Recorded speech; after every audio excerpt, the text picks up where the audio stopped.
All right, hello and welcome. My name is Ashley Jacobson. This is the Dog Dialectic Podcast. We are Airborne Canine. I am joined here with Kelly Ortega. I'm joined by Kelly Ortega in Texas. I'm joined here by Brianna Townsend, who will be talking today about her experience in the world of two different canine sports.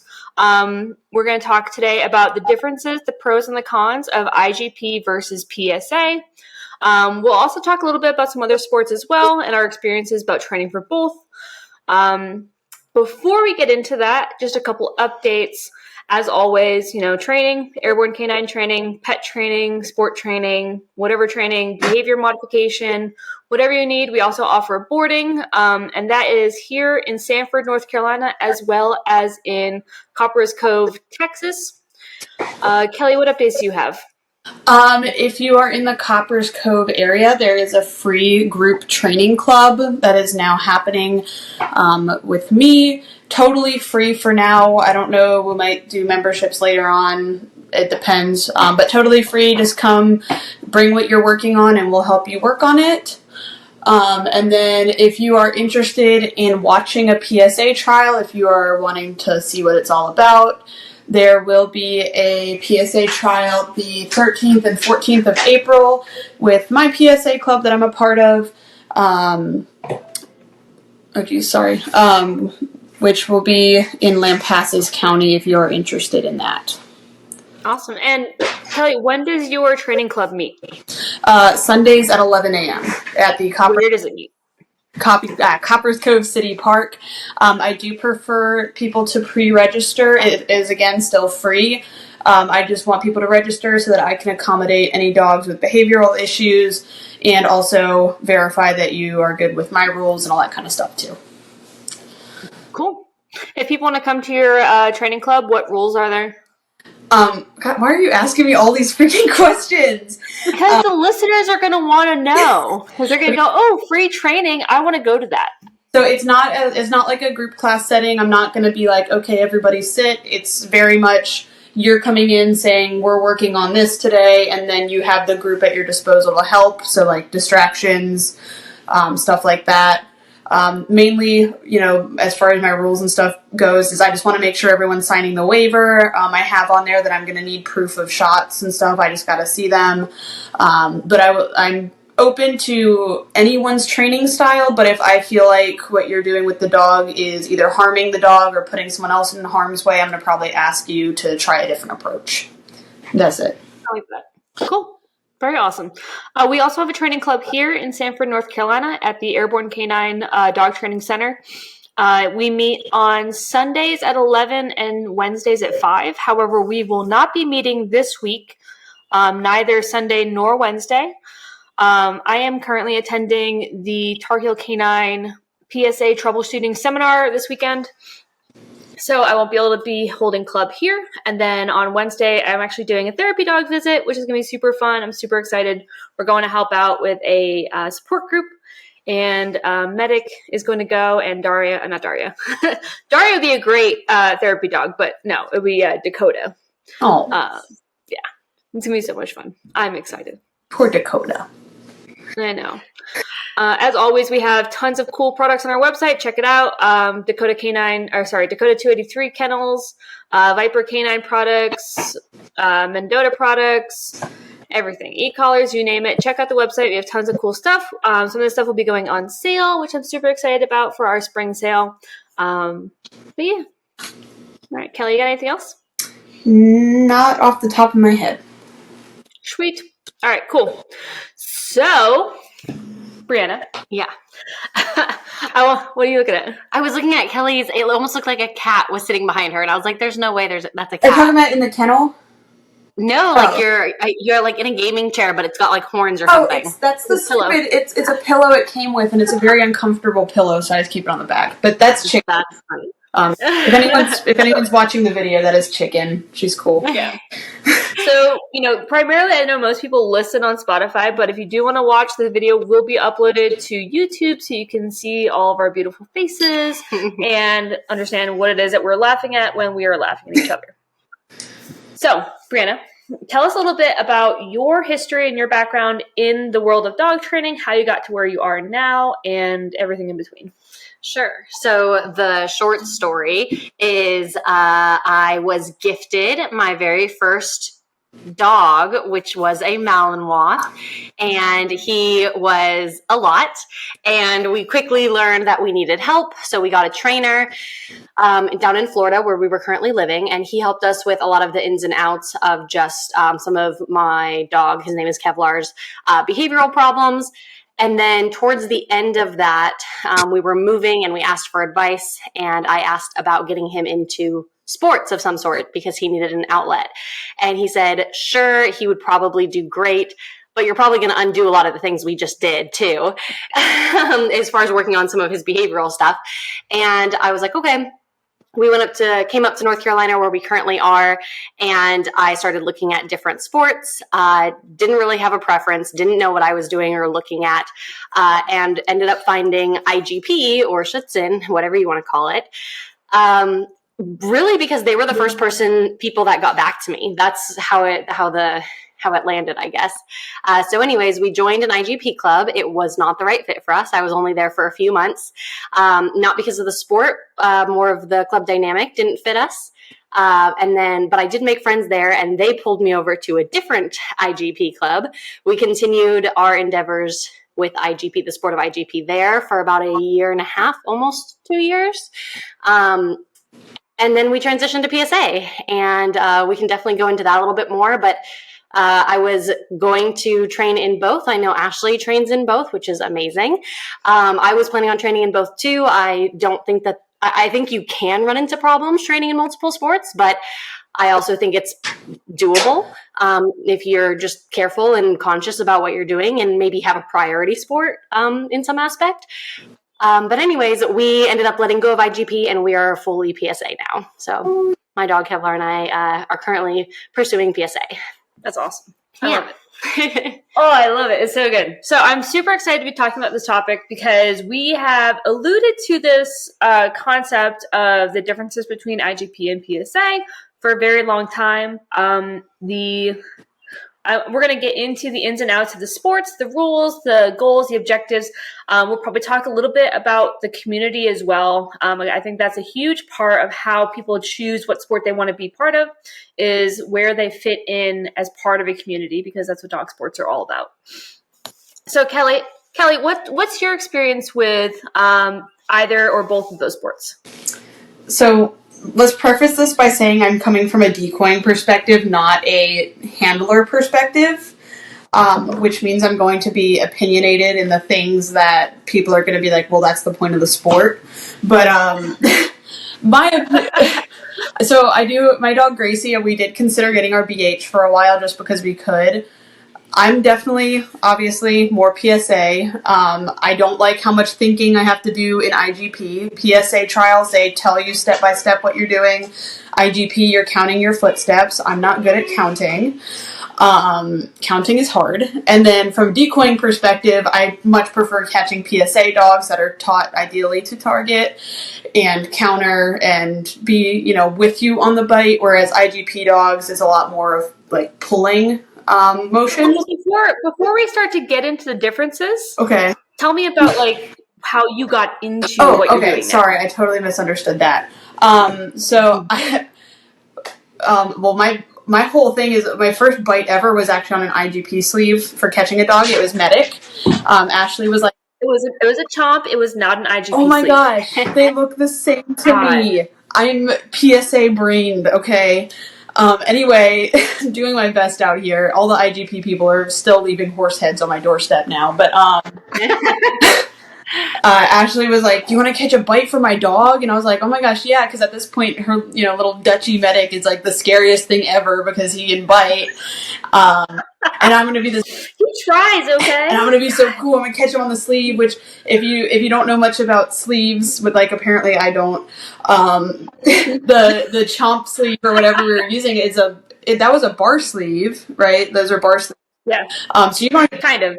Yeah. It has a different internal structure than like most like a bar sleeve. I mean, bottom line, it's a thickie, so you're not going to feel the dog really on the bite at all, except for the weight of the dog. I thought that was the coolest thing ever, and that's actually what got me into my obsession of getting bit by dogs.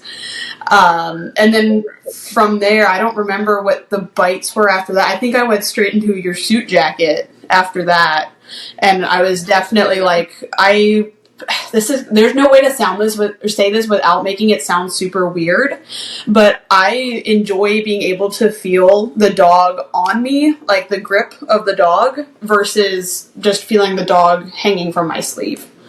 And that's kind of fast-tracked me into, I want to do the PSA, I want to do suit sports, stuff like that.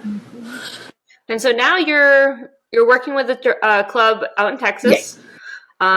What's the name of that club? Canis Fortis PSA Club. And again, they are having a trial in April. If you want to come spectate, everyone's welcome to come watch for free. Just them all. And so if you guys want to check out the videos of Kelly getting her work in, she's starting to share some videos of her decoy work, which is awesome. And she's starting to get more experience. A lot of times, with this sort of stuff, the more bites you can get, the better you're going to get, and the more you can learn. You can learn everything you can from a book, but until you actually start catching dogs, it's not going to mean a whole lot. So, Kelly, how many dogs do you think you've caught in the past few months? Like, how many bites have I taken, or how many dogs? Because I could probably tell you how many dogs. Let's say how many bites you think bites? You've taken. I'm not sure. I know I've fallen twice this month, and that's what people want to know. Fair enough. Cool. But yeah, I don't think I can tell you. Okay. That's fine. That's fine. So Kelly is coming from that decoy perspective. Bree and I are going to come from that handler perspective. So let's dive right into it. So, Bree, if you had to describe or kind of pinpoint probably like the biggest difference that you felt switching from IGP to PSA, what would you say it is? The biggest difference, I would say it's got to be the decision-making process. And as far as the handler, as far as the dog, I would probably say civility or tenacity is like the differences I see in what they're looking for. So to expand on that a little bit, for the handler side, there's no decisions you make in IGP, right? It's very structured. This is what you're doing. And you go out and you do that and you prep for it, etc. With PSA, especially after those baseline levels, the PDC and the 1, and even at the 1, I would argue you're making some decisions.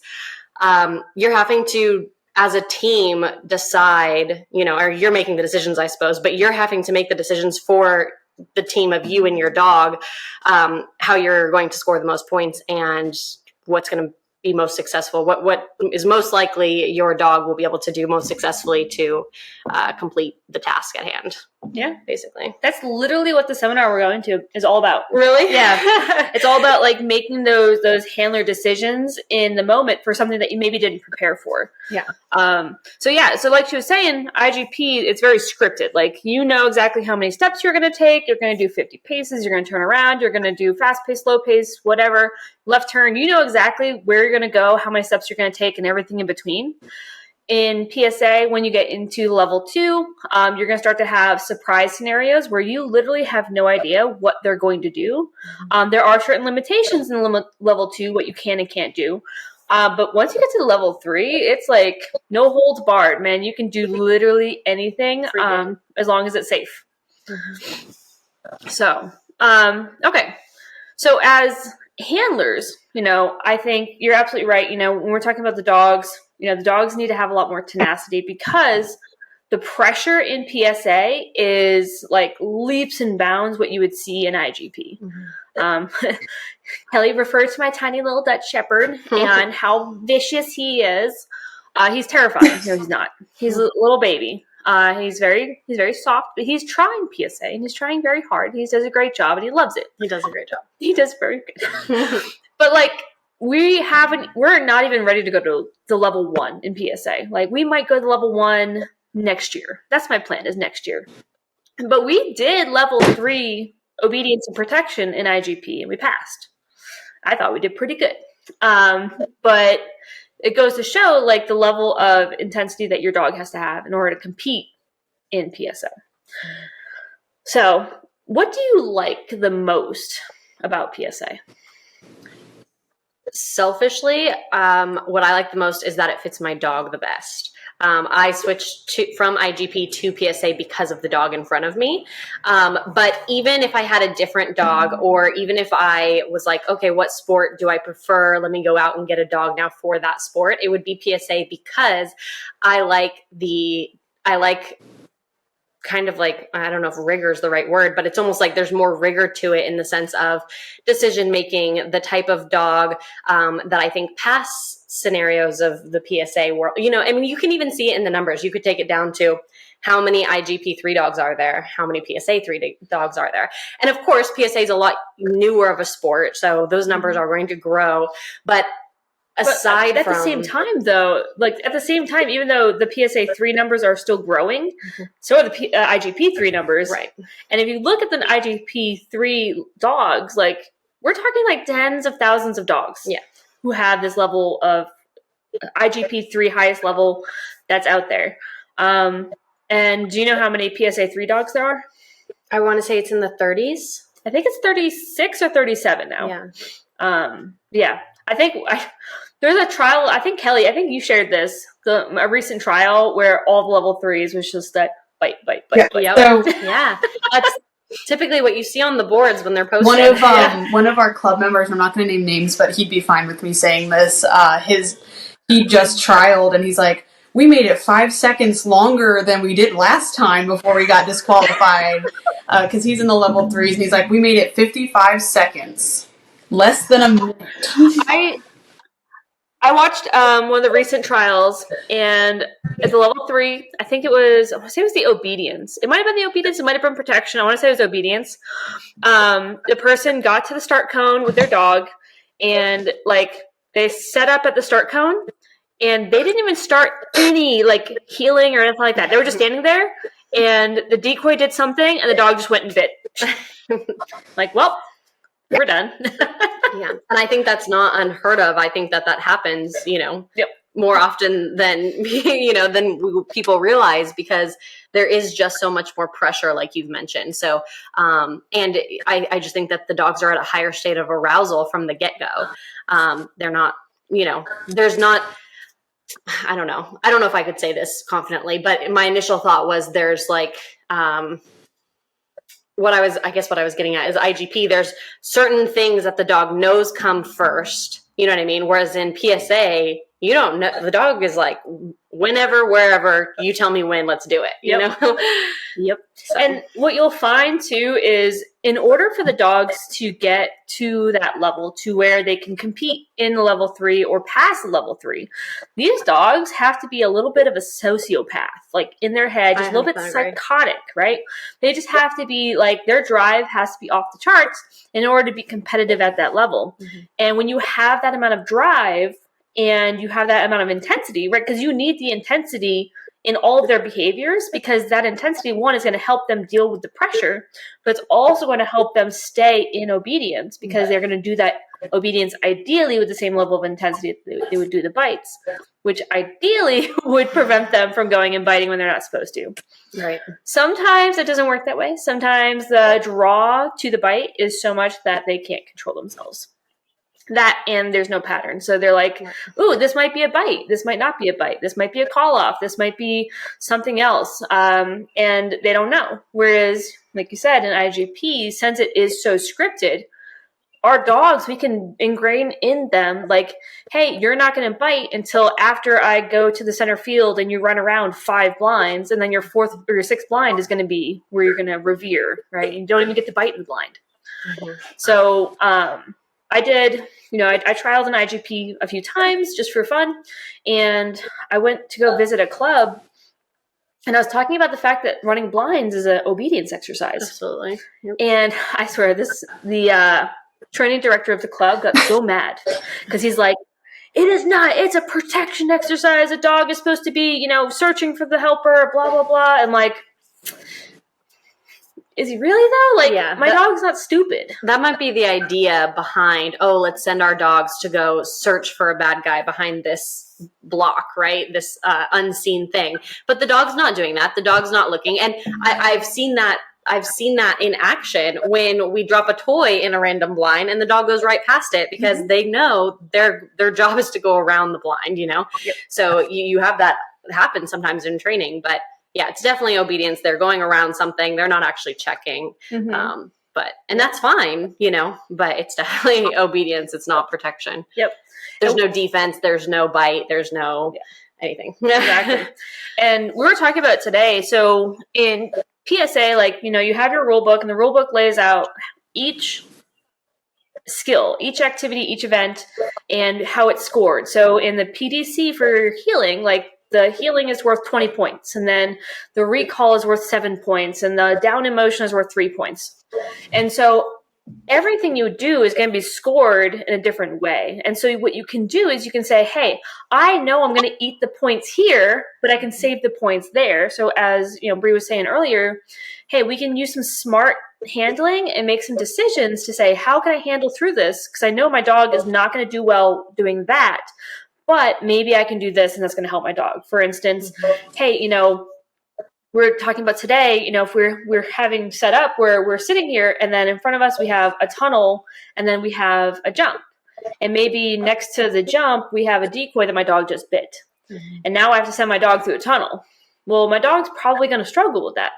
So I could maybe make the handler decision to maybe walk up to the tunnel and then send my dog through. Or I was thinking I could just leave my dog where he was, walk over to the tunnel, point at it, be like, hey, this is where you're going to go, and then send him. If I did that, I'd lose points for handler help, but I'd be able to save points for the send, for the tunnel, and I wouldn't have to give multiple commands. Right. You wouldn't potentially risk getting DQ'd, or it'd be less likely, you know, losing those few points is definitely better than being DQ'd or losing all the points for that exercise. So. Yeah. And I had this conversation with a different IGP training director. And I was like, you know, my dog's bite work in IGP is terrible because we don't train for IGP. We train for a different sport. And we'll talk about the grips and how they're different. But I'd said, hey, you know, my dog's bite work's never going to be great. My dog's never going to be huge and powerful. He's 44 pounds. Like, he's never going to be a big, powerful German Shepherd. And so I said, I'm just going to have to eat those points. I'll have to make it up with our obedience, right? Because our obedience is always really nice in protection. And again, they got so mad because, like, you're not going to say you're just going to eat those points, blah, blah, blah. It's the spirit of the sport. I'm like, goddamn, okay.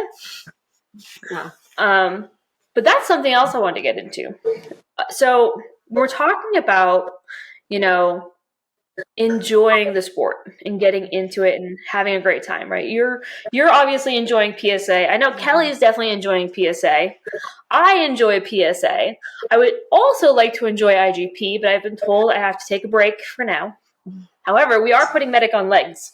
Okay. Yeah. Ooh, that's exciting. And my training director is like, you know, if we put Medic on legs, all your IGP people are going to hate you. I'm like, it's fine. They already do. It's okay. But let's start talking a little bit about the communities and, like, our experiences in both.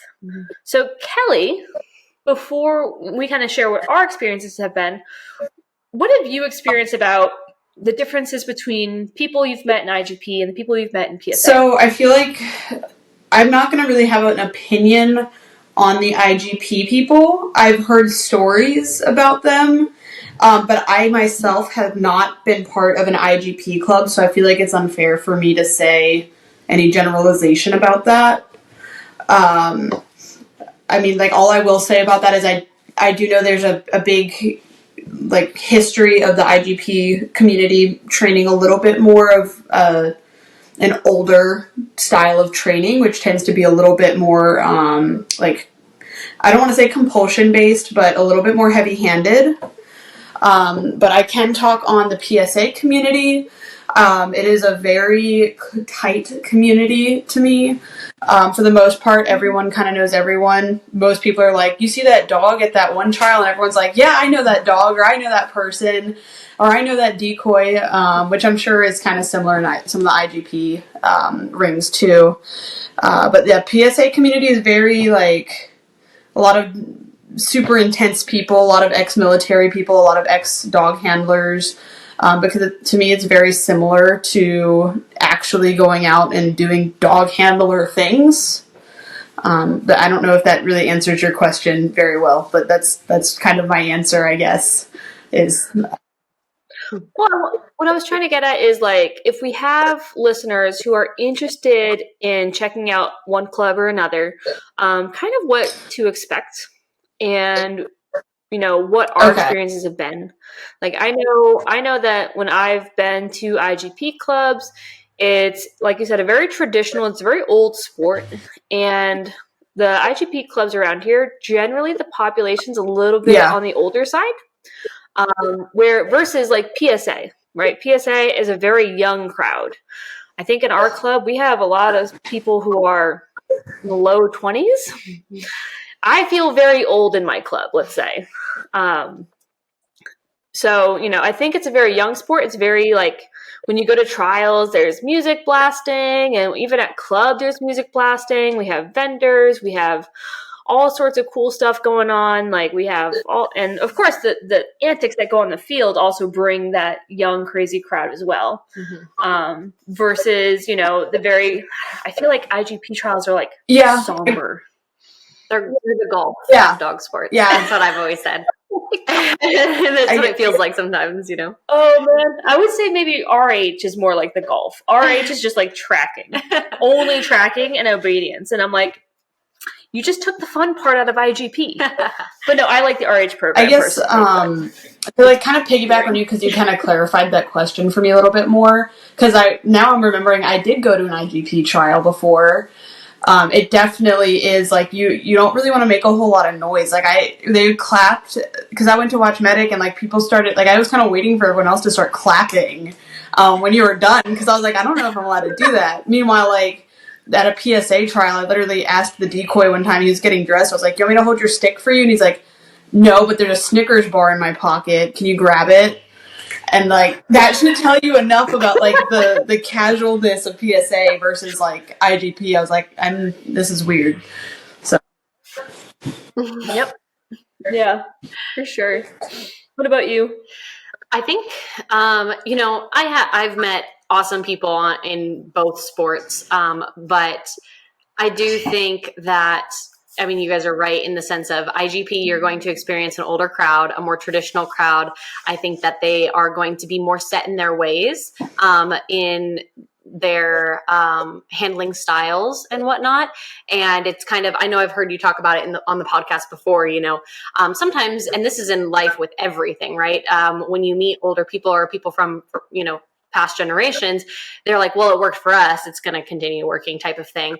And I think you can go down a slippery slope with that. So I think that overall, you know, I've been welcomed by people in IGP, and I've also been talked shit about by people in IGP. And at least so far, I have yet to hear of somebody talking shit in PSA on me, at least, which is nice. But I do think that there's a little bit of cattiness if you try to do something different, or if you don't have a dog that fits a specific mold in IGP. I did hear someone say something a little bit about you recently. Really? Yeah. Oh, now I want to know. It was terrible. One of the decoys who worked your dog recently, I'm like, oh, hey, you got to wear Kevlar. How was it? He's like, it's okay. Was it? Oh, I'm very curious. It's Reese. What? Oh, is that the Australian guy? Yeah. Wait, he never worked Kev, the Australian guy. Yeah, he did. I saw a video of it. That's why I mentioned it to him. I don't remember that. Because there was the Australian guy and there was a German guy out at the same time. I think, didn't he do the carjacking? Maybe he did. Oh, yeah, I think he did the carjacking. But then that's not the full Kev experience. Unless you're getting a long bite from freaking Kev. That's not. I would not want to get a bite from Kev on a hidden sleeve. I didn't remember that it was him. For some reason, I was thinking it was Tyler. But I do remember a carjacking. We went back to a carjacking scenario because he hasn't seen it in a long time. And we definitely worked through that, and we still need to work through some stuff on the carjacking. But that's funny. That's super funny. Well, because I saw the video, I'm like, hey, you got to work my friend's dog, and he's like, yeah. I was like, isn't he amazing? He's like, okay. That's so funny. I do think sometimes I do get bashful is not the right word, but like I I don't know. There's almost, sometimes people talk about Kev in a certain way, and it makes me feel like we have this big shoe to fill, you know? And I'm like, oh, he's just my dog. I don't know. Your reputation precedes you. I love, everyone loves Kev. And everyone loves you too, so that's great. That's nice. Yeah. And so, you know, it's really hard because, you know, we've had these experiences. Unfortunately, I've had a lot of negative experiences in IGP, and that's probably why I started doing my training club here, because I wanted to give people the opportunity to work on IGP stuff if they want to, without having to, you know, subject themselves to communities that were not welcoming, to people who were, you know, degrading them or treating them unfairly or anything like that. And so, you know, that's part of why I started the club here. But the other reason I started it, right, because we were talking about, oh, you know, we love PSA. Like, I'm sure people would think, well, why do you even bother doing anything with IGP? And I think there's a lot of benefits to the sport. So, like we were talking about before with PSA, right? PSA is extremely challenging. My little dog here, he did his PDC in PSA, and that was a miracle, and it was amazing. It was great. We got the second to the worst score because he tries his best. That doesn't mean anything. We got worse than you on our PDC. No, only in the protection. You still beat us overall. I don't think so. Mm-hmm. Yep, you beat us. I don't think so. Because there was only one person who was below me, and it wasn't you. Okay. Yeah. I'll take your word for it, but I don't think so. We'll check it. I promise. I promise you beat me. Your obedience was phenomenal, so mine was fine. But so, you know, before I get to go do the level 1, it could be, you know, a year from now. It could be even 2 years from now. Who knows what's going to happen? But when I was doing my IGP stuff, in the matter of a month, I did my level 1, my level 2, my level 3 in like 1 month. Just knocked them out. And I like that because I have a little addiction. I love to trial and compete and do fun stuff with my dogs.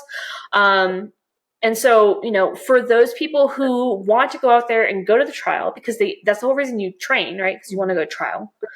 It allows you the opportunity to get out there and compete sooner, essentially.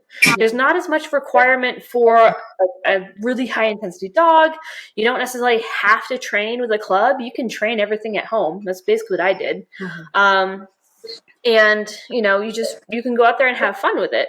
And I think with IGP, there's so much less pressure on the handler because there's less pressure on the dog. And it's just an easier sport to be successful at. Yeah. I would like to add that I would argue, I suppose, that some people might not be in sport for the trialing, right? Like I personally am in sport because I feel like my dog needs it and I needed it. I needed help. Do I want to trial? Do I want to go as far as we can? Absolutely. But I would also, like, if I hadn't have discovered PSA and I just stayed in IGP, I would probably never trial because I don't think my dog would ever pass the BH. But I would pretend like we're doing the 1 and then the 2 and then the 3, etc. And I do agree with you that, you know, IGP, what I would add to what you said is you can get quicker gratification, so to speak, or there's a quicker reward base for you and for your dog because you're able to, you know, put an achievement on the work that you've done quicker. Exactly. Yeah. Because I think a lot about, you know, I run a dog training business here. I have people come in, sit at this table and talk to me about what they want to do with their dog. And I'd probably say 1 out of every 3 or 4 people is like, oh, I want my dog to do protection training. I'm like, okay, great. I think that's awesome because, hey, I love protection training. I'm not surprised that you want to do protection training. And of those, you know, however many people I get, if I get like 30 people a month who tell me they want to do protection training, maybe 1 out of every 100 actually like gives it a shot for like a lesson. I have yet to have anyone really follow through with it. I don't think. I'm trying to think if I have. No. But, you know, even I guess I've had one who, you know, thought they were interested in it, and then we tried it with their dog. Their dogs just weren't enjoying it, so now they're just doing the obedience things. But yeah, you know, I think in a lot of times, you know, especially in PSA, you know, I remember Medic didn't bite a chomp in PSA until he was 2 years old. Was he 2? No, he was 1 year old. I'm sorry, 1 year old, right? And I was seeing other dogs, who were bigger, badder, more drivey than he was, who were on the chomp at like 8 months, right? 9 months. I'm like, oh my God, this is taking forever. And I want to trial with my dog. And even to do the PDC, your dog has to be on a suit, unless you want to do sleep division. And I'm like, we're never going to get there. This is taking forever. Yeah. So, in IGP, at least at 15 months old, you can go do your BH. And then from there, you can do the level 1, 2, and 3. As long as your dog's biting the sleeve and can do the obedience, you're good to go. Yeah. And I know I've heard you talk about it in previous podcasts before. Once you have that in IGP, once you have that BH, there might be a little bit of a time gap to the 1. But once you have that 1, going to the 2 and then the 3 is usually pretty quick. From what I've seen, once you have that 1, the 2 and the 3 follow suit. And normally, because the obedience, protection, everything is so similar, you can always train for a level above. And that's what a lot of good trainers and handlers do. Usually, if they know they're about to go to the 1, they'll train a lot of the 2 stuff just because it's just a little longer duration or a little more whatever, another blind or whatever the case may be. Yep. So it's easy to just train for that next level. And then your dog's going to do 1 step lower, so to speak. Yeah. And so, for our listeners who are wanting to get into a sport, just knowing that the sport that is more challenging, like PSA, your progression is going to be much slower. Mm-hmm. And so sometimes that can be disheartening, right?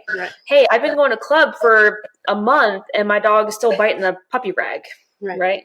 Hey, I've been going to club for a year and my dog still isn't on the suit top yet. Right. And I feel like that can be really disheartening when you joined the club, when you got into the sport, because you see all these videos of all these dogs doing this really, really cool stuff. But you really don't realize like how long it takes to get there. Yeah. A lot of great handlers in PSA, a lot of great trainers have talked about, like, some people have the opinion that their dog is in their prime when they're, they don't even start really trialing past the PDC or maybe even the PDC until the dog's like 5. Mm-hmm. And it's not that they couldn't do it sooner, but they just want a really crisp dog that they can, really show well. And sometimes it is just because it takes that long, because there's so many things that you have to develop before doing that. Yeah. And so, for our listeners who are interested in getting started and want something that they can be successful at quickly, I think IGP is a really good option. Mm-hmm. The downside is that if you want to train with somebody, sometimes newer trainers and newer handlers aren't as welcomed with warm and fuzzies in some of the IGP clubs. Granted, even in PSA, you're not going to get like a whole lot of hand holding in PSA necessarily, especially depending on what club you join. But it tends to be a little bit more welcoming, I find. Yeah, I would agree with that. And I don't think, I mean, obviously you're joining a club because you want guidance and somebody to help foster, help guide you and help you navigate through your training. But you shouldn't go into any club, expecting somebody to hold your hand through the whole process. Like, your dog the best. You should, be paying attention and watching, et cetera, and kind of come up with a training plan for your dog and then talk that over with your training director. But how much help you get from that training director could vary. Mm-hmm. Less opinions and more because I just finished this book. If you are like wondering some of the more like, if you're a newbie and you're wanting to kind of scout out the area a little more, Will Garrido wrote the decoy book, and in that book it's obviously more geared towards decoys and people wanting to be decoys, but there's a lot of great information in there on like what you can expect when you're going to a club the first time. And there's also the whole back half of the book is all interviews with various sport decoys. So it might be helpful if you do pick up a copy of that book and kind of read it and see like, what are some of these decoys' pet peeves that I can avoid and win their hearts. Spoiler alert, every single one of them mentions posting in their little excerpts.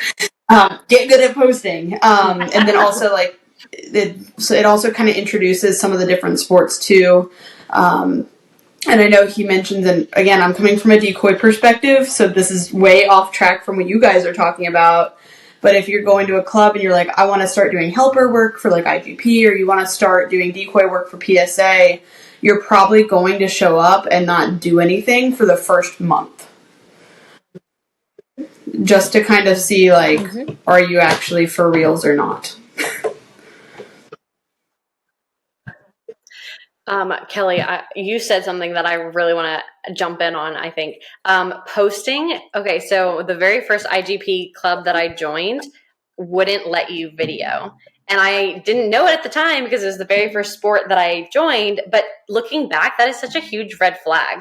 I understand if you don't want to video, if you're trying to video somebody else's dog or somebody else's handling and they don't want that. Like, that's just common courtesy. But I can't video my own dog or me doing something.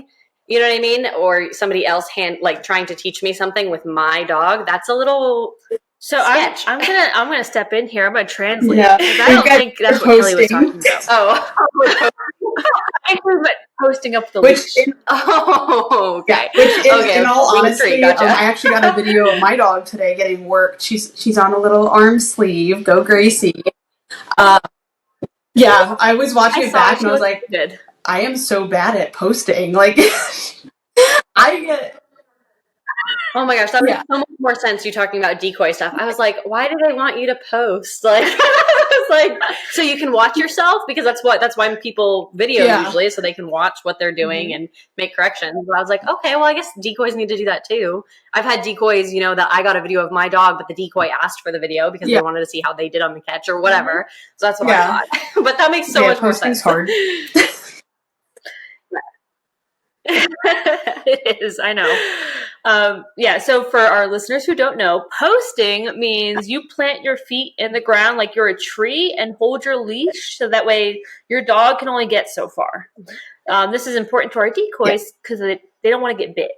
And so they have to know exactly how far your dog can reach. Remember, our listeners are not all like sport people. They're mostly pet dog people who are interested in learning about sports stuff. Love that. Because I make it look super fun. It is super fun. You should be interested because it's super interesting. Yeah, it is. And now you don't have to have either. You don't have to have like a Malinois or a Dutch Shepherd. Yeah, so my little rat dog, which I literally just posted a TikTok of her doing I like edited down the video I sent you. She is mostly golden retriever, and then there's like some other stuff mixed in there. Is she great at what she does? No. Is she going to get to the 3s? Absolutely not. Will she ever get on a suit? Who knows? But we're having fun. That's what matters. Yep. She's going to do it. She's so young. You have so much time, and she already has Will said that she's doing better than Cinco was at her age, so I have hope. And Cinco's getting his PDC hopefully this weekend, so yeah. Oh, that's exciting. Oh, I love it. I love it. Oh, God. I can't wait to get a PDC on Daria. It'll definitely be, it'll be great. Her bite work's going to be perfect. Yeah. It's just the obedience. So Thursday night we had club because we weren't doing club this weekend. So we got 2 club nights this week. So Thursday night, we've been introducing distractions to Daria because Daria is a beast and she doesn't give a crap about anything. So she's like leaps and bounds ahead of Medic, even though she's like half his age. I remember this dog, Daria, when she was tiny, like running through cardboard boxes and not caring at all. Like, she would do all the things that we train for, like our level 1, 2, and even higher. And she's like, I don't care. Just give me the bite. Give me that rag, whatever. She is a little boss. I love her. She's a big boss now, but we're introducing distractions, and for some reason she was like coming in a little low on the sleeve. So I brought her out, and she was barking because she doesn't have obedience and protection yet. And so, the decoy is putting the cuff on, so that way she's not biting too low. She's going to bite nice and high up on the bicep. And she's just sitting there barking and barking and barking. It's taking a while. And she's like getting like frustrated, like, why am I not getting his attention? Why is he not paying attention to me? Normally when I bark at him, he usually does something, right? And then she just gave up and then just like scooted back into the heel position. And just gave me this beautiful heel position, like head up, gorgeous, like everything was wonderful. I'm like, I have no way to reward you. Oh my God. But yeah, it's gonna be nice. That's really interesting. I love thinking about what the dog is trying to figure out. You know what I mean? And she decided that barking wasn't working. Let me go into, maybe I missed the heel command, or maybe I missed something. Let me go into obedience, and then maybe I'll win it. Yeah, because before I came over to Tar Heel, I started doing some drive capping with her. It was a little early for her. Honestly, I probably shouldn't have been doing that, but we started introducing the heel position before she gets to go do bites. And so I can't believe she remembered it. That's so funny. Yeah, that foundation work is usually pretty strong. Yeah. Right? Oh, she loved it. But yeah, so let's talk about the downsides of PSA for our average newbie into dog sports.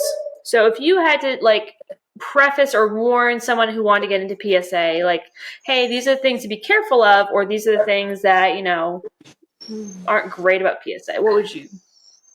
Okay. You've already hit on the fact that it could be discouraging because it takes a long time. That would be, something I would warn people about. And not that that's a bad thing, but I just would want to lay that expectation. I do think, I think you could get away with having a softer dog in other sports than you could in PSA. I think that you would really have to look at the dog in front of you. I don't know. That one's hard. That one's hard. That's all I can come up with so far. So one of the things I love about IGP that I don't love about PSA is that, let's say I don't have a protection dog. My dog doesn't bite anything. Oh, how you can do certain phases. You can still do IGP. You can do just obedience. You can do just tracking. You can do tracking and obedience. And you can do no bite work. Or let's say my dog sucks at tracking, which he does. We can do just obedience or protection. But in PSA, if my dog, only wants to do obedience, you can't. You can't just go get an obedience title in PSA. You have to do obedience and protection if you're going to compete at all. So playing devil's advocate, though, wouldn't you just advise those people, well, don't do a bite sport or don't do a protection sport, go do AKC obedience, agility, something else? Have you seen AKC obedience? No, not really. Oh my God, you got to watch it. Sorry, AKC people, but your obedience is sad. It's real sad. You can use hand signals, and you can have when they heal, they go like this. Okay, so it's just not. And they have little fake lure. Yeah, they're just fake luring their dogs with their obedience. I'm like, handler help. What is this? Okay, so it's just not as. Yeah. Stay. Okay, so I'm taking agility classes, and I love it because I get to be a client again. Okay. I just go in there, pretend like I know nothing, and she just tells me to do stuff, and I just do it. It's my Chihuahua. I don't care. I'm not going to screw him up. But he has no obedience. And so he has to be able to do a sit stay before the obstacle, and he just can't do it. So I tell him sit, I take a step away, he breaks. I put him back, tell him sit, he steps away, I step away, he breaks. And we repeat this a dozen times. And she's like, you have to tell him stay. I'm like, that's not going to make a difference. Yeah, what's the difference? The dog doesn't know the difference between stay and sit, and you can teach an implied sit. The word or lack of the word is not. The dog's not confused. The dog is not confused, I would argue, in that sense. Based on the word. It's my Chihuahua. I don't care. I'm not going to screw him up. And I didn't want to get her on a bad side, or I'm having fun with it. So I'm like, okay, fine. I'm just like, wait. That made all the difference, right? Oh, yeah. No, it didn't. He still broke. It was fine. But yeah, so I've watched videos. This person posted a video because I want to learn what is AKC obedience, because hell, I don't mind getting another ribbon. This is great. And I looked up, okay, what's the novice level? And this girl posted, she's like, oh yeah, I got the highest score at this trial for X, Y, and Z. And her dog was just staring at the ground the whole time, walking like Eeyore. I'm like, come on. This is there's so many other things you could do that are so much I wish there was a sport that was obedience, but protection higher sport level obedience. Yeah. Right? I guess that's what I would have assumed AKC obedience or other obedience sports would have been. But That's what I would like.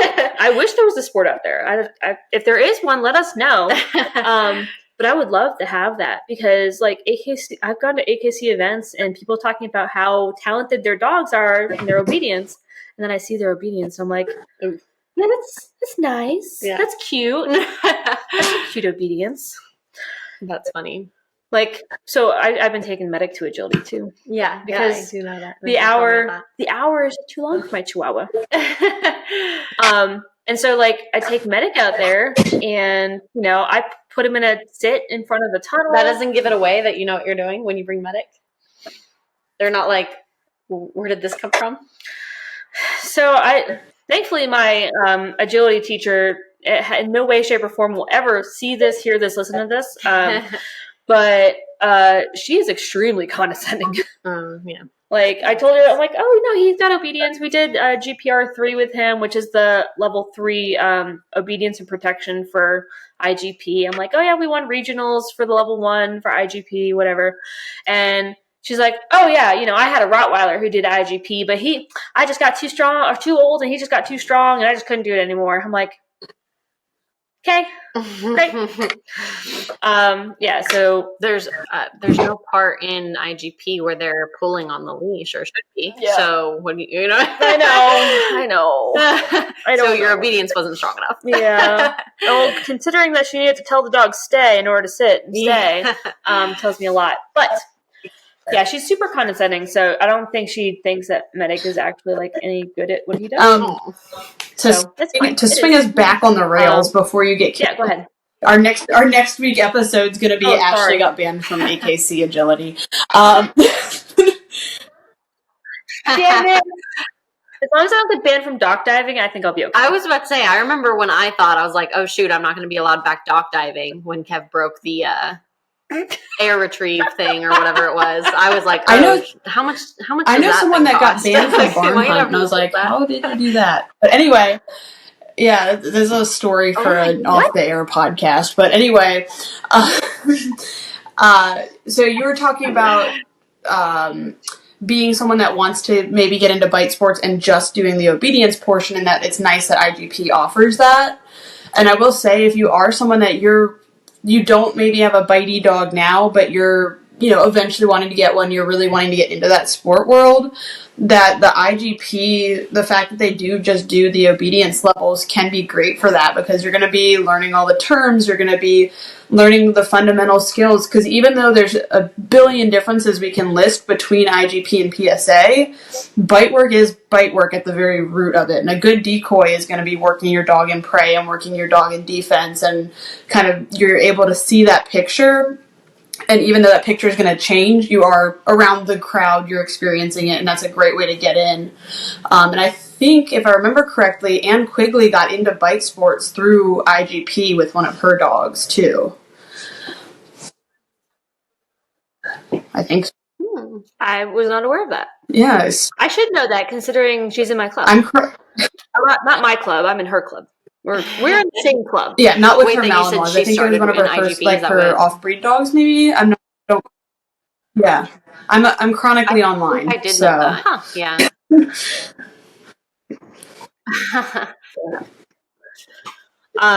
Yeah.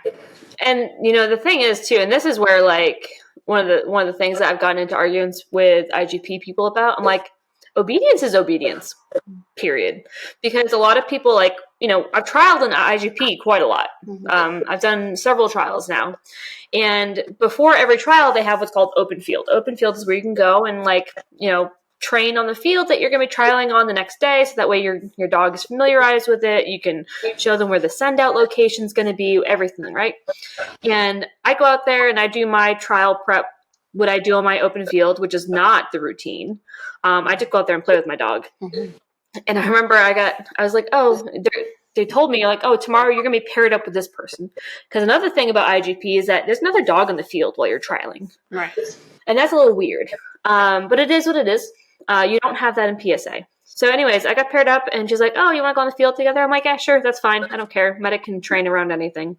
And so she took too long to get ready, and I just went out and put Medic and Long down. I'm like, I'm going to put Medic down first because maybe that's what I'm going to have to do. Mm-hmm. And she got so mad. Why? She was yelling across the whole goddamn field, you gotta come check into the judge! I'm like, oh, sweet Jesus. Oh, this lady was a bitch. Oh my God. Oh, I do think I remember you talking about this, either in another podcast or just in person or something. That's funny. And then she came out. Of course, she does the routine. Her dog looked like garbage. Like, I think she passed, but like barely. Just barely passed. Like, it was rough. And then another one of our dogs did not pass, and they were doing the BH.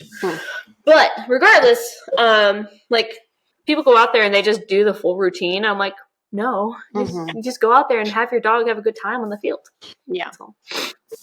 Most trainers I talk to advise against doing the full routine for even if you are doing a very structured sport like IGP, because you don't want your dog, you're still going to lose points if they're anticipating certain moves, certain commands, things like that.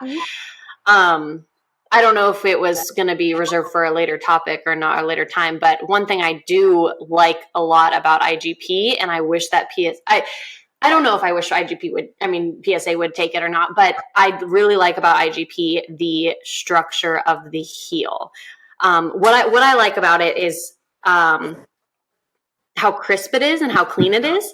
What I don't like about it and what I like about PSA is that PSA respects the fact that dogs have different natural heels. Where your dog lands in position wise or whatever is kind of a, how did you train it? And what's your dog's natural tendencies?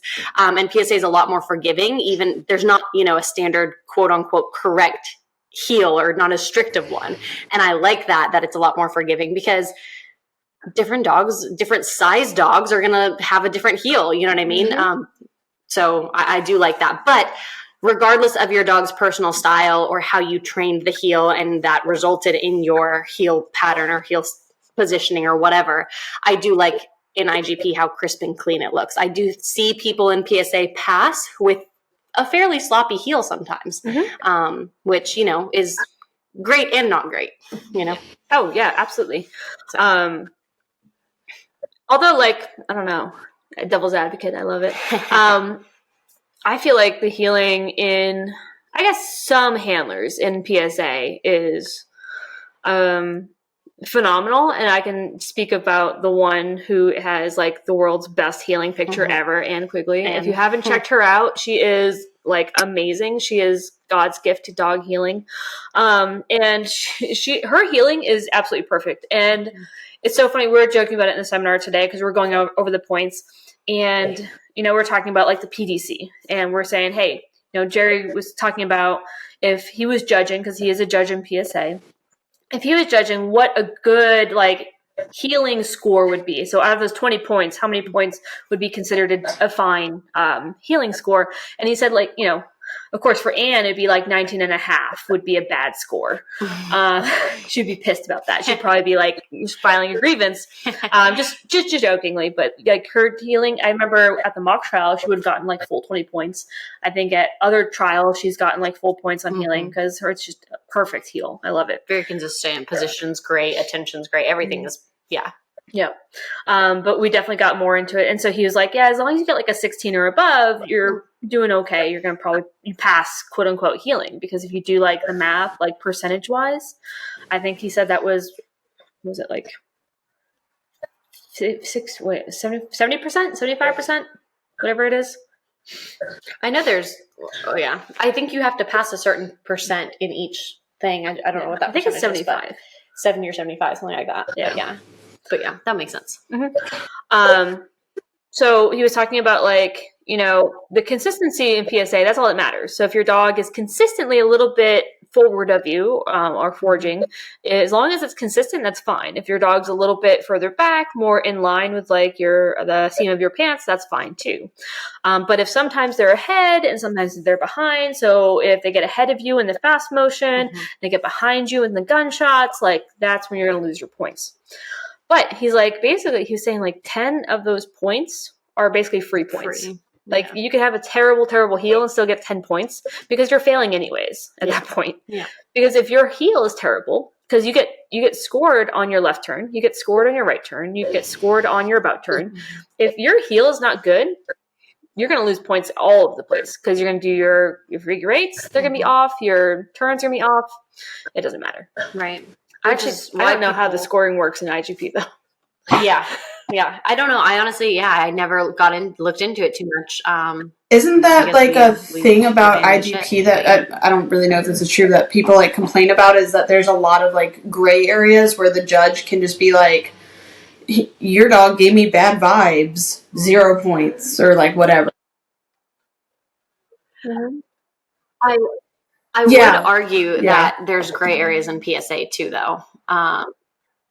But yes, but judging in general, I think, there's a lot of wiggle room.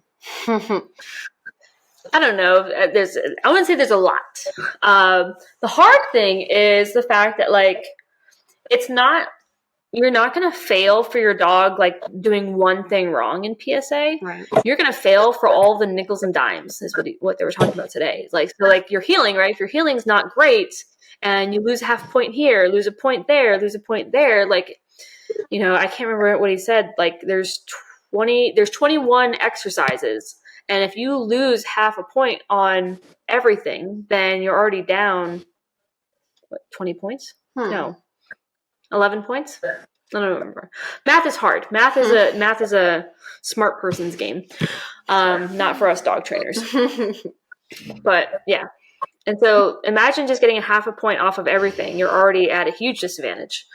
So yeah. And then God forbid your dog doesn't down in motion. Medic. I do remember that one as PDC. Yeah, that was surprising though, and your dog surprises you sometimes in trial. I know. That was surprising to see on Medic, and for Kevlar, I mean, he does not look down in his heel normally, and he looked down I don't even know how many times, and I was like, "What are you doing?" It was just trial jitters, I guess. Mm-hmm. Man, but in the PDC, you are not required to have an attention heel. Yeah, but you're also not required to have one in BH either. You're actually not required to have it in any of the levels. Mm-hmm.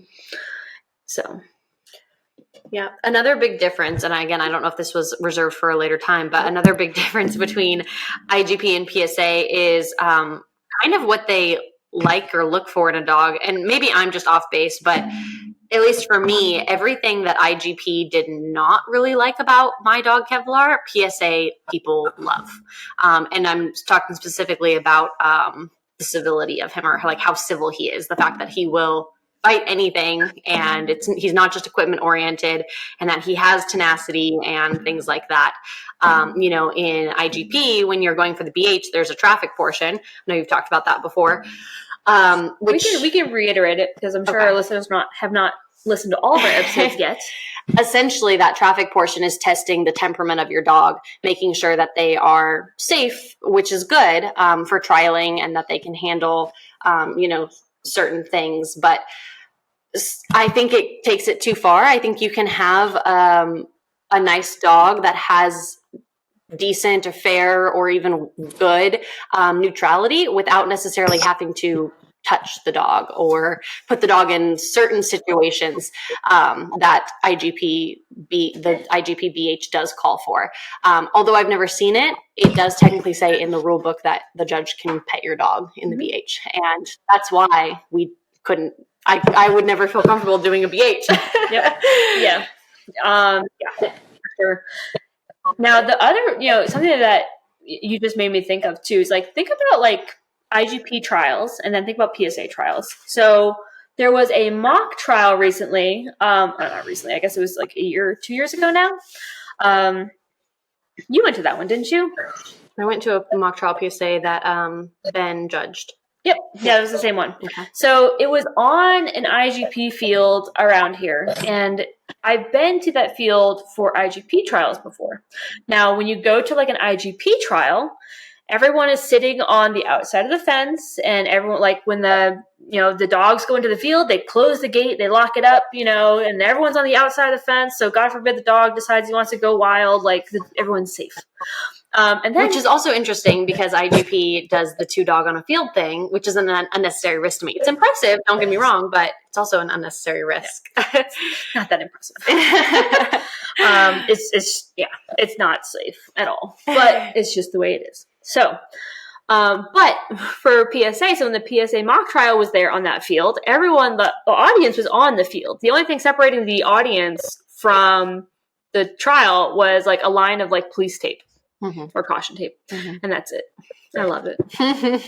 I love it. And then there was the decoy camp. You went to the decoy camp. Same thing. The audience was on the field, and just a line of police tape or caution tape, whatever you want to call it, to separate. Hey, this is where you sit. Stay over here. Stay out of the way. But it tells me, like, it's a much higher level of, reliability in the dogs as well. I agree. And I think if you can trust the dogs on the field that much in PSA, I think that speaks to their neutrality enough. You know what I mean? So, like, I hate to use my personal dog all the time, but, like, my dog, Kevlar, he's probably not ever going to let somebody come up and pet him.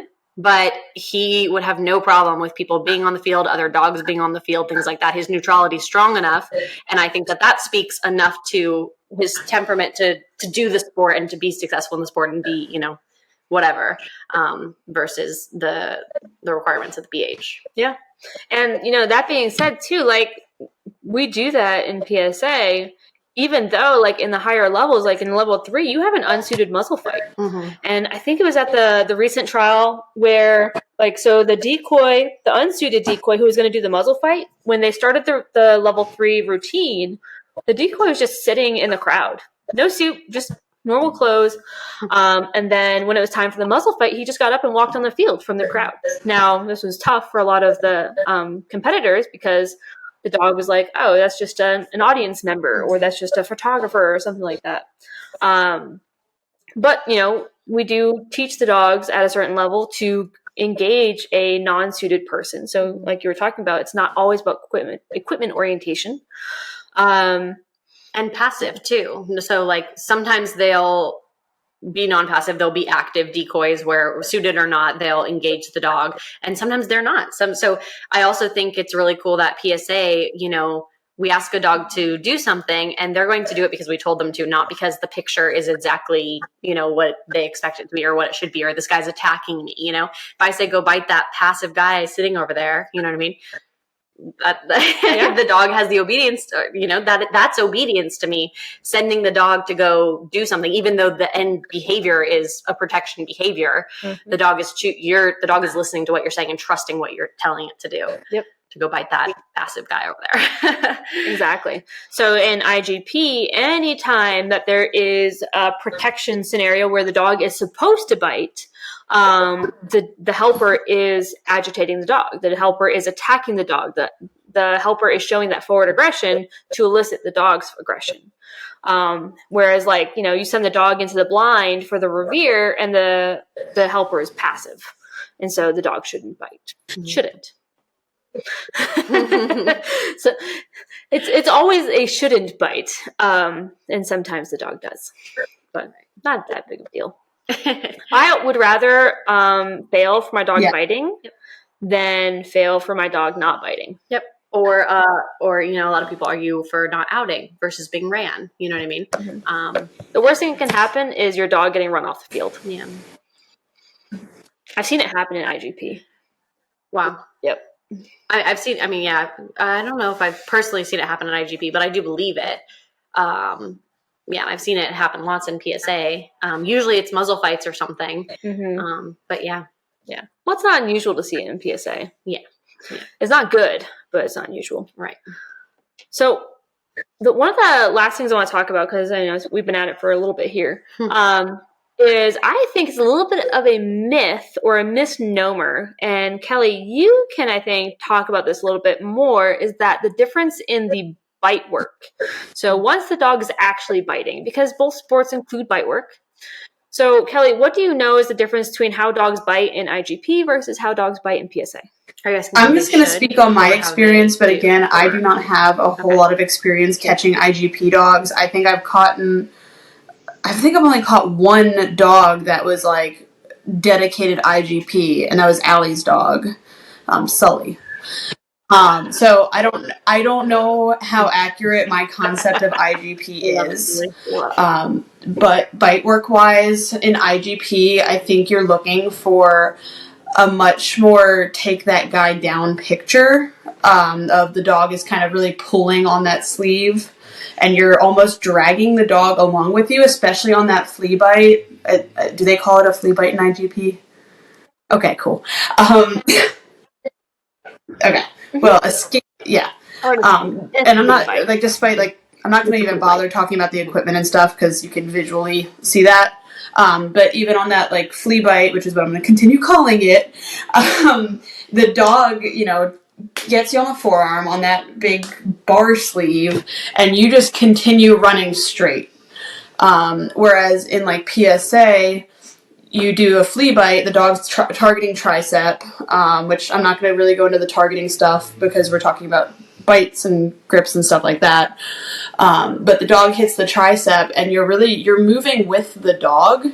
It's not you versus the dog, and the dog's trying to stop you. IGP to me is that dog is trying to stop you in your tracks, and PSA is you get the dog on the bite, and you go take the dog for a drive. I call it taking the dog for a little ride. And the dog is not tiring out on the bite. They're supposed to continue, like, keep their grip nice and full. You'll probably see them, like, counter, stuff like that. And it feels a lot more like the dog is not helping you, but the dog is not dead weight on your body. They are engaged with you, whereas the IGP is a lot more dragginess to me. So I think most people, when they are comparing the bite work in IGP versus PSA, the common go-to is, IGP, they pull, and PSA, they push, right? Yep. Simply enough. Which is actually a little bit of a misnomer. In IGP, they really don't care if the dog pulls or not. But if you look at how they're scoring the bite work in PSA versus IGP, they're actually very similar. What they're looking for is a dog with a full grip. Now, the difference lies in IGP because you're looking for the dog to have a calm, full grip. And in PSA, we're teaching the dog to push, right? The push activates the decoy, right? And the dog likes that. So they push and they push and push, right?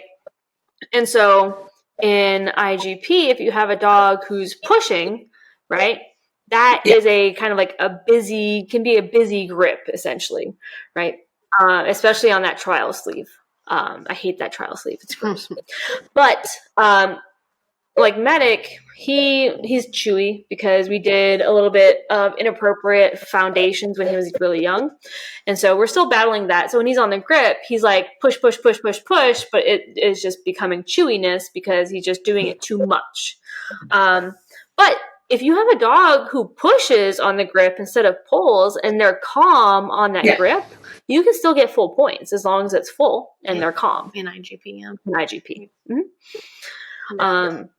In PSA, there's a lot more emphasis on that grip being full. Mm-hmm. And that's why they don't like dogs who pull, is because if your dog isn't full and then they start pulling, they're not going to get full. Right. Because you're pulling away from that bite. Additionally, with the dogs, we talked about how the pressure is really high in PSA. When we see dogs who are pulling, sometimes this can be a sign of avoidance. I agree.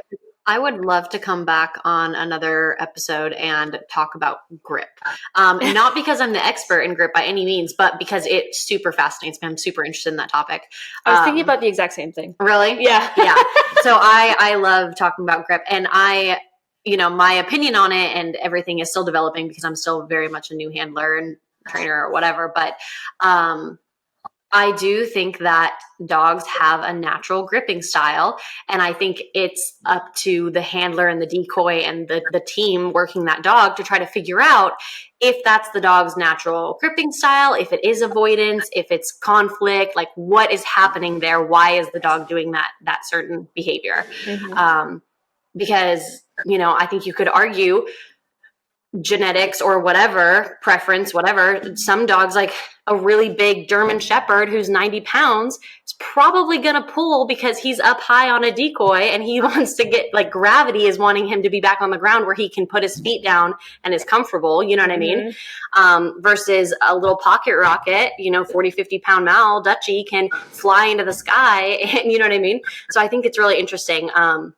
But then what they do when they're on that grip, I also think it's a really interesting topic, and then I'll shut up about it. No, please. We are here to talk. Keep talking. I was actually with, and I forget his name, so forgive me. He's not going to listen to this, but the German guy who was out here, he took an interest in Kev, and we were talking a lot, and he's actually an IGP and what's the KMVP guy.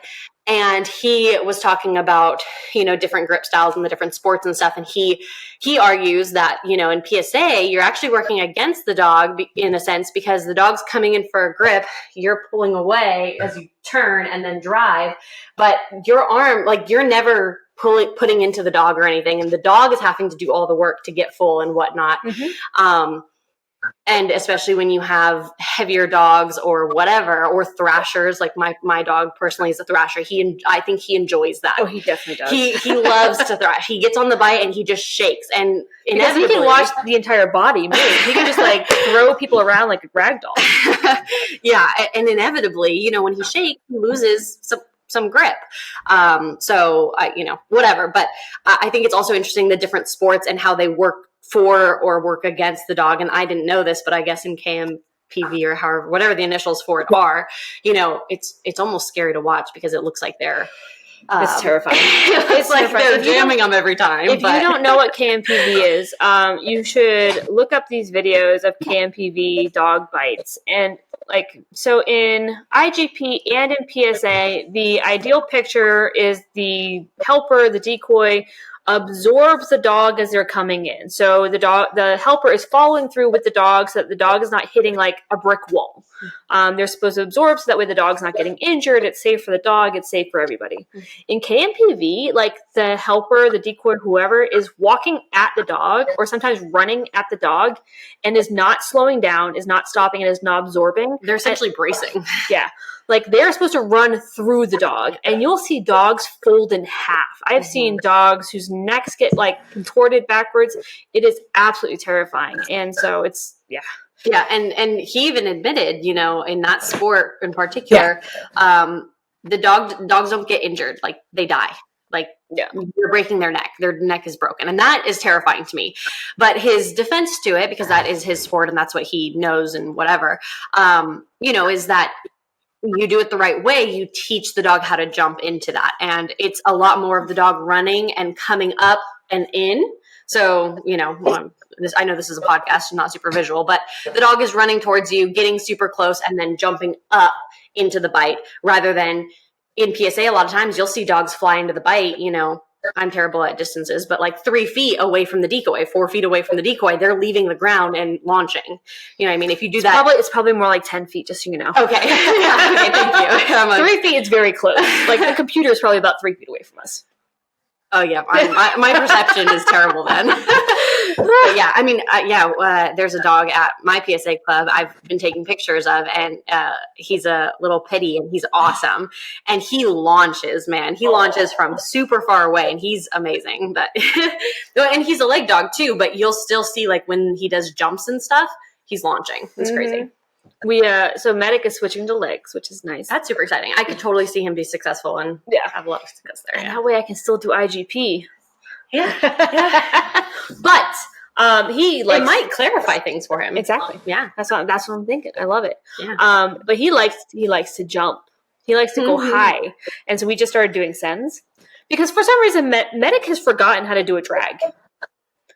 So, like, if I... Like where you're dragging him? Like, I can post up, and he'll be at the end of the line just fine. He can do that all day. I can put him on back tie, and he'll be at the end of the line. It's great.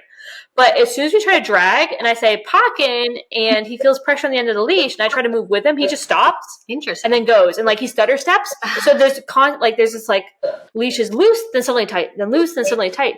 Which, again, like we talked about earlier with Kelly talking about posting, very dangerous to the decoy, because the reason why we're dragging is so that we can slow Medic down and the decoy can judge, hey, is he going to bite the leg sleeve or is he going to bite somewhere he's not supposed to? Yeah. And so, like, I think we did a bite on Thursday night, and he came in really high on the leg sleeve, which was a little nervous. And so today we're like, okay, well, we're just going to use a fended item. So we just use a big cardboard box to keep him from going high. But like the first send, like I thought he bit the box. Oh god, because he went so high. I'm like, are you okay? But it was fine. Nothing bad happened. But yeah, Medic likes to jump. yeah. I mean, he's a springy boy, and he's got hops. He's got hops. Yeah, I can see that. But that's one thing that the IGP judges do really like to say about him is his hurdles are really nice. Oh, his hurdles. I thought you were going to talk about the revere up in the face. It looks super intense. It does. The judges hate it. The crowd loves it. Why do the judges hate it? What do they say? Because it's too, like, it's not defensive enough. Oh. It's not defensive. It's not, like, powerful. It's, I'm freaking out! Kelly doesn't He's just like having a it good either, time. just saying. And they don't like that. They want the dog to be mad. Yeah, well, there was a period of time Mike, when that's she was having some trouble with Revere, I think, the medic. And so it was like nonstop helper work in the Revere, and which is fine, except my fault for not wearing proper footwear or clothing. But it was very, yeah. So you know, This is the girl who likes the his little decoy and nails sports kind of bra, hurt so. as he's bouncing up and down Bring it on on my yourself. feet. And then also a whole lot of that I am looking down his throat, and I trust Medic. I trust him the most out of any bite dog that I've really encountered, just because I know him. But at the same time, it's like, which Gracie's Tried to freaking bring pulling that a Medic frisbee to the lately decoy now the with other her day. fronts. She It's gets so adorable. excited. I don't know how she knows how to do this. She gets in the front, reaches up, grabs the bottom of my bra through my shirt, and like snaps it. And I'm like, she started doing the first time it happened. I was like, because she gets a little pushy in the front because it was a hard behavior for her to learn, so I kind of let her be a little pushy in it. But it's getting too pushy now to where we're using teeth, so she's starting to snap my bra, and that's cool. That's fun. No. That's funny. Yeah, Medic, when we were getting ready for our GPR3, our buddy Jamal was the helper. And he was there for open field. And so I was sending Medic into a revere. And Medic was doing his revere, and he did great. And then I, like, rewarded him. No bites, of course, because I don't do bites on open field days. And then Jamal was like, yeah, he definitely booped me in the face with his face. I'm like, sorry. It's not a bite though. It's not a bite. Yeah. So hey, they just say as long as there's no teeth on the sleeve, you're good. Yeah. Oh my god. We can talk about this all day. Yeah, I was thinking about the same thing about grips and stuff like that. Like I said, not by any means I think if we expert on grip, but I'm super fascinated by it and the discussion of it, and I think if we talk about grips, we have to talk about drives too. Like natural dog drives, because like you're talking about, Kev really likes to shake on that bite and rash. That tells me he has a pretty high prey drive. He's trying to kill that prey item. You know what I mean? So I think that the dog's natural drives are going to really kind of I would tell the bite what it's going to do. Does that make sense?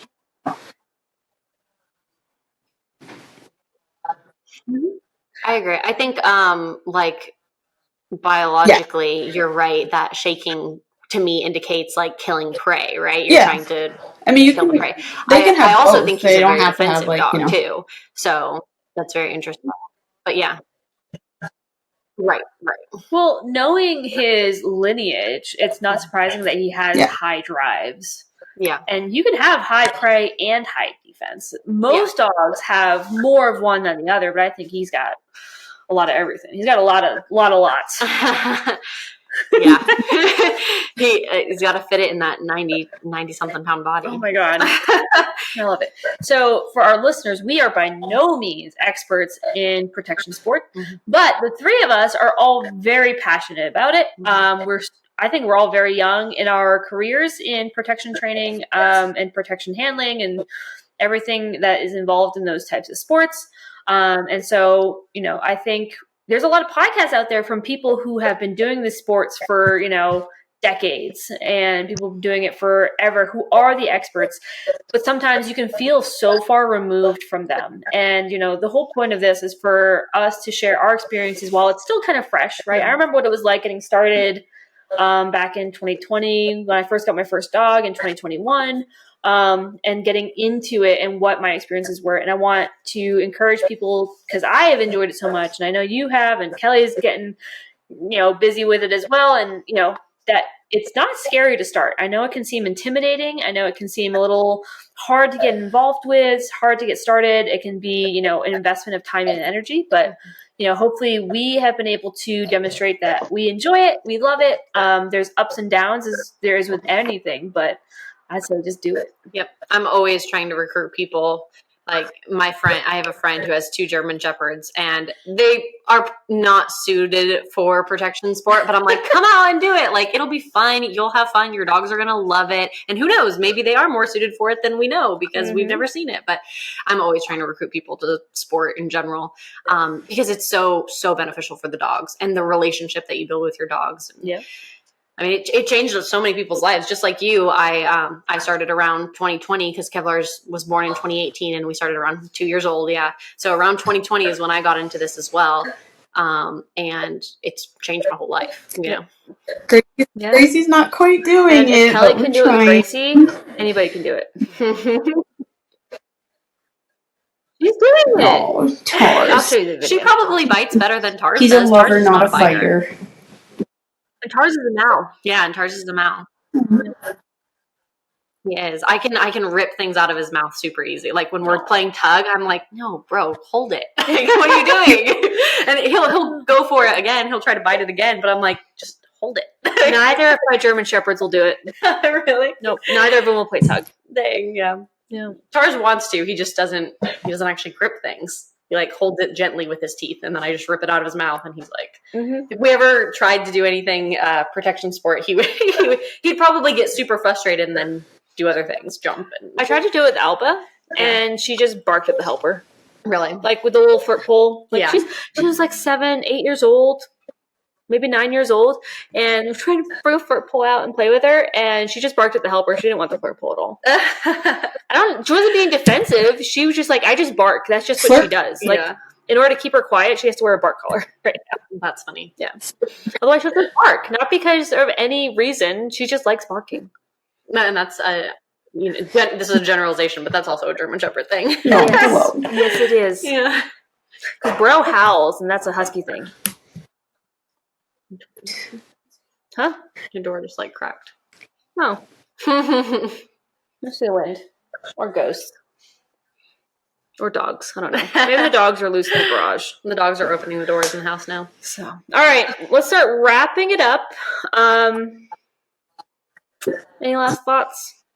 Nope. I could talk about a lot of things for a long time, but like staying on topic is getting harder and harder. But I know. That's usually what our podcasts turn into, is just ranting about random stuff. Those are the best podcasts. I've listened to almost all of your podcasts. I'm actually listening to, I don't know if promoting another podcast is good on this, but I'm listening to, I think it's Training Without Conflict, and it's like a question and error with Ivan and Michael Ellis and Ivan Balabanov.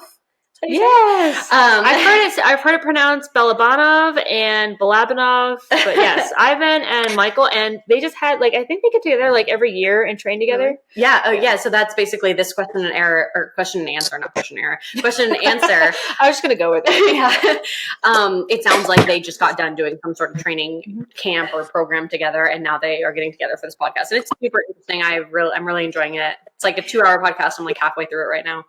Do we know if Michael Ellis has a dedicated podcast? Because I would definitely listen to that. I don't know. I want to meet Michael Ellis just because I want to be like, do you remember this line? Kev's line. Really? Yeah. Oh. But I wouldn't know how to bring that up. That's right. Yeah. So Kevlar has a very famous lineage. This is all hearsay, supposedly, by the way. Do not come at me. I do not have any paper trail at all. This is all he said, she said, but I don't doubt this. But apparently his grandfather was, a PSA 3 dog. supposedly, so maybe this is hearsay, maybe it's not. Bullet. Yeah. Canine Bullet. So if you check out the PSA 3 Hall of Fame, which is on psa.as.org, and go to PSA 3 Club, you'll see Canine Bullet in there. And Canine Bullet was also a movie star. He was, yeah. That's like his little bio on the PSA 3 Hall of Fame or whatever it is page. Is pretty much about like how he was a movie star dog. He's been in multiple movies, including Django and he was like Django? Every time I watch Step Brothers, I'm like, that's related to Kev, and my husband's like, and I don't know who Kev is. Yep. Well, because at the decoy camp again, freaking one of our favorite senior decoys comes out in the field with his dog and says, "Heel, cinnamon." I'm like, I know that guy.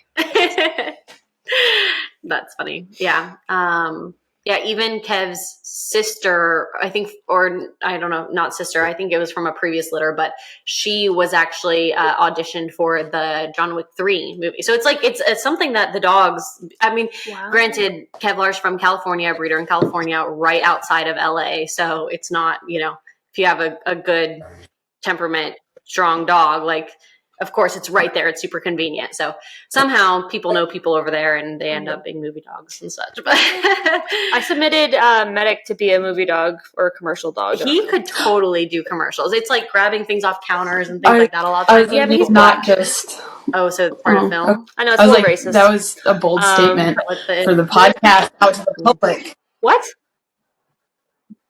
Okay. My dog is black, and black dogs do not show up well in movies, and they look evil. So, like so the description of the role was like, we need a dog who's cute and does these cute things cutely. I'm like, oh, my dog is super cute. He is not cute. He is super cute. He's adorable to me and to us. But before we get too far into our wrap up, there is some stuff I wanted to close with. That's crazy. For the newbies, if you are wanting to start wanting to join a club, don't just look for the closest club. Yes, kind of figure out what sport you want to do. Let's say you want to do IGP, and maybe there's like a Mondio Ring Club that's 5 miles away. Maybe there's an IGP club 30 miles away, and maybe there's a PSA club like 12 miles away. And like maybe that Mondio Ring Club is super well known and has some super well known dogs in it. The IGP club might be a little and the PSA club might be, I don't know. But maybe you might get more out of going to that Mondio Ring Club that's really high quality dogs and high quality trainers than you will out of that possibly shittier IGP club. So don't just pick off of what's closest and what sport you want to do. Look at what dogs are in it, what people are in it. Are they well known? Are they like helping each other? Are the club directors like directing like what's going on? And that's going to go for like if you're getting into decoying or you're getting into being a handler too, is be a little bit picky with what you're doing and look at the big picture rather than I want to do this sport right now no matter what. Because bite work is bite work, and dog training is nothing new. It's all about just which parts we're encouraging and which parts we're discouraging. So be picky and don't put yourself in bad situations for the sake of convenience.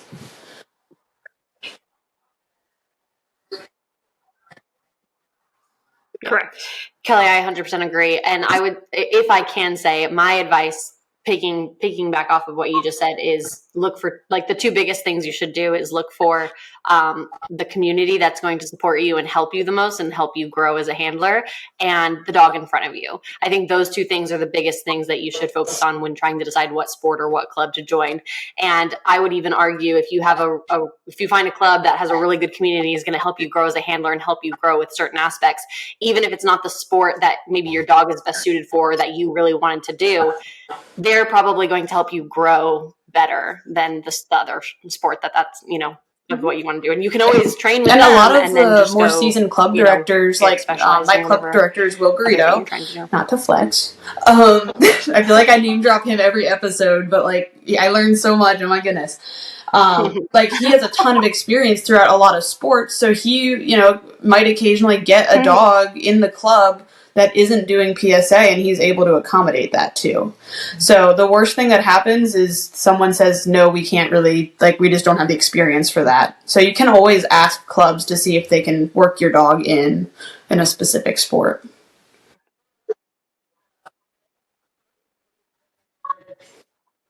You know, it's funny. I was thinking about Medic. The issue he was having with targeting upper body was that he was starting to come center, right? And it can be dangerous, like we're talking about with the KMPV dogs. And more so, Medic was coming in center and like Superman with straight arms out. So he was like really putting a lot of stress on his shoulders and his elbows. So it was dangerous.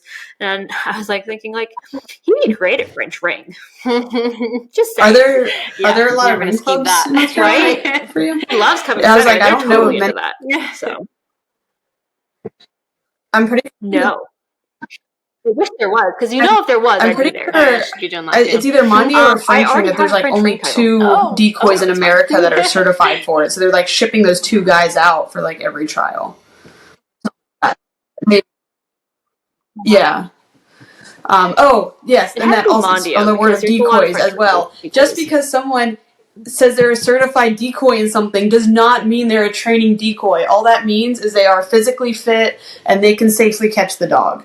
So do not take those flashy titles and run with it. I personally know a decoy that should not be a training decoy that is like very popular where I'm at.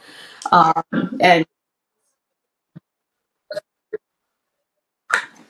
yeah, I would say, like, before you let someone work your dog, like, give us a call. Give us a call. Call me directly. I don't mind. Yeah.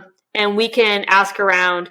I would say, like, get references before you let someone touch your dog, because I think we've all had really bad experiences with people touching our dogs, who had no business touching our dogs.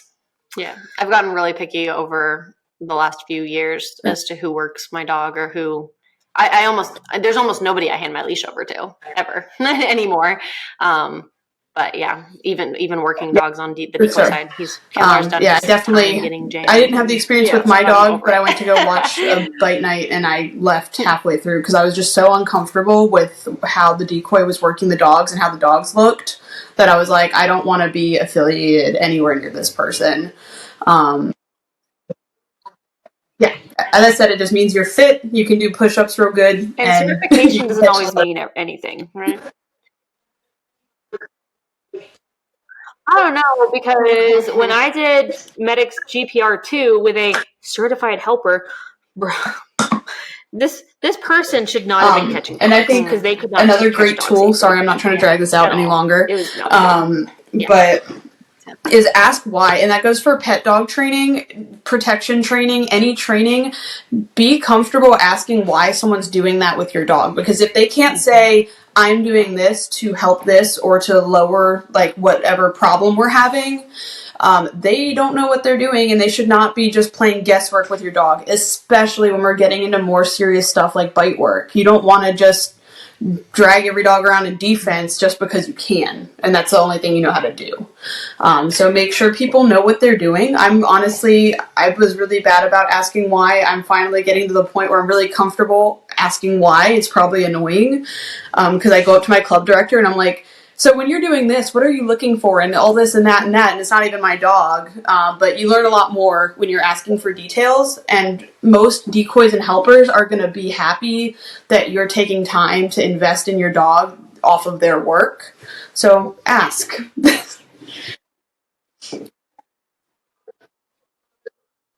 Yeah. Anyway, that's all. Totally. Sorry. And that goes for all the sports. Cool. All right. No, that's great. I love it. All right. I think that's just about it. Unless anybody has any last alibis, we're gonna start to wrap it up. Sounds good. Sweet. All right. So as always, we are Airborne Canine. This was an awesome day to have Brianna Townsend here with us, a fantastic PSA competitor who is going to go very far and do great things. I'm so excited.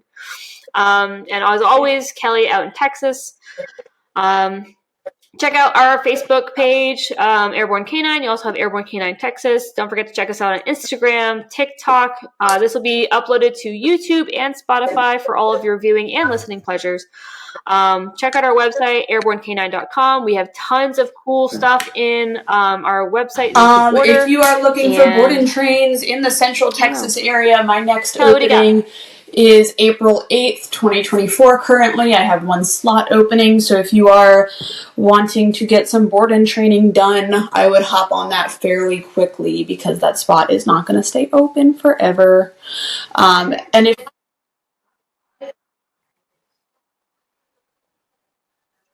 If you're in North Carolina, don't call me because I'm booked till August. I was just gonna say, Airborne Canine is awesome for boarding. I board my dogs here. I have before. They've always done a great job. You haven't my boarded dear sweet Kevin. That is true. I don't board Kev anywhere though. No. I would trust. I do think I would trust to board Kev here. I just have not taken that step yet. It's okay. If Mac can make it, we're fine. Did I tell you I had a little muzzle fight with a dog? Is that the one that you went in the kennel with, and then you're like, ooh, does the edges of the muzzle hurt your skin? Because they always hurt my skin. Great. No, I'm talking about. Was it those leather agitation muzzles? When a lot of them will have that like one stripe across it. Yeah. The edge of that freaking leather is the most painful part of the muzzle fight. I can deal with the punches. Mm-hmm. It's the scrapes that I hate. That's terrible. Mm-hmm. Yeah. Yeah, like the little edges of it. Horrible. Even worse than the reinforced part on the center. Well, if you do want to do private lessons or group training, give me a call. If you want to join our club or come out and train with us, you can do that. That's Sundays at 11, Wednesdays at 5. If you're in Texas, you want to do group training or club training, reach out to Kelly. All of our phone numbers and addresses and everything like that are on our website. All of our resources are on our website. We have tons of free resources that you can go in and check out for free. You can download them. You can print them. There's links to videos. All of our YouTube videos are super helpful as well. And yeah, that's all I got. Nice. Thanks for having me. It was great to have you. All right, folks, go ahead and get out there, train, and enjoy your day with your dog.